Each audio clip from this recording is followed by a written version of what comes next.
this is Paula here at UC Berkeley getting ready to do a blockchain event with Da, which is the founder of Neo, which is a cryptocurrency.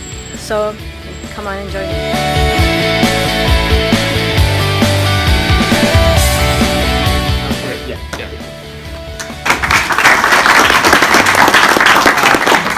Thanks everybody. I'm very excited to be here with all the professors, researchers, students, the top talents of the world. Yeah, and you guys are so into engineering, so no wonder you love blockchain, love crypto, right? I think blockchain is such a beautiful thing that combines a lot of things together, including technique, including economics, and even about politics, right? You guys know the fork of Bitcoin. There is even a new word called IFO. Does anybody know what an IFO is? Maybe not. ICO, you know ICO? Initial coin offering. And now we have IFO, initial fork offering. They fork Bitcoin into Bitcoin Gold, Bitcoin Cash, and now Bitcoin Diamond. I don't know, maybe Bitcoin Plastic or maybe Bitcoin whatever. Yeah. So I think we are just a few months behind Ethereum. So we're not the second, but we're not the earliest, but we are one of the earliest blockchain projects. We started as a blockchain to do crowdfunding. I spoke at the first Chinese Bitcoin conference in Beijing.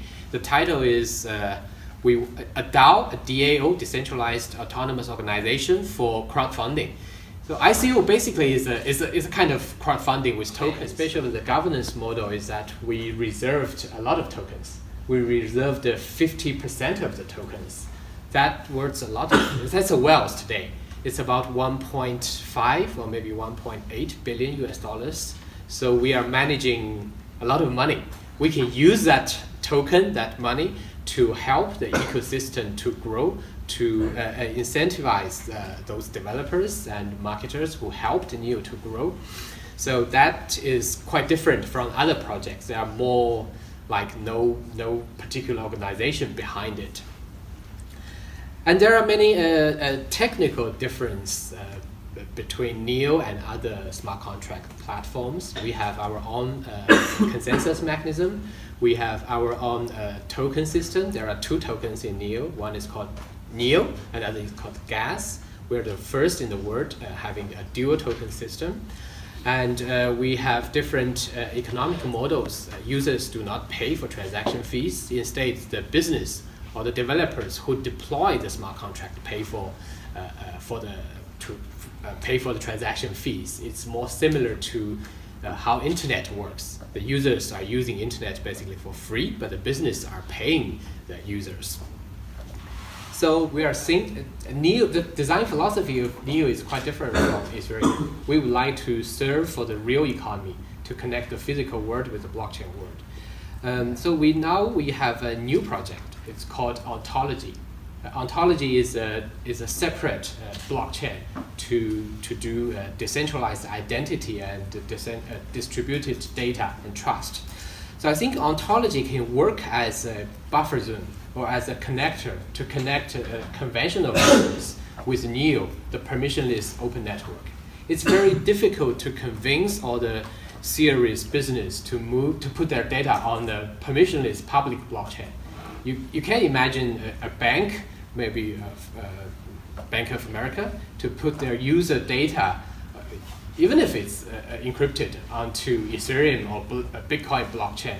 So we designed Ontology, a network of blockchains, so that all these financial institutions can build their own private or consulting blockchain. They put their data on the consulting private blockchain, and then those blockchain can be linked to Neo or other public blockchains.